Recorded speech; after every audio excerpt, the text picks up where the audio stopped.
మనకు మంచి చేసిన కేసీఆర్ కు మనం అండగుండాలనా వద్దా? కష్టం వచ్చినప్పుడు నిలబడేటోడే ఆత్మీయుడు.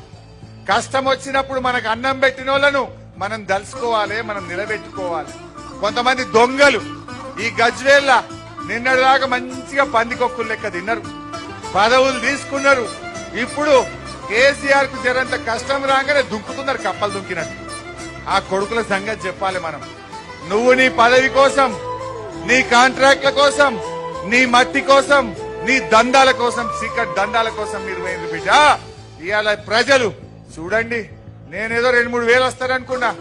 ఈ ఒక్క జగదేవ్పూర్ లో ఇసుకేస్తే రాలనంత 10,000 మంది అన్నాదమ్ముళ్ళు అక్కా చెల్లెళ్ళు వచ్చి ఇంత పూర్వ స్వాగతం చెప్తా ఉంటే, ఇగో ఇది ప్రేమ, ఇగో ఇది దయగల్ల గుణం.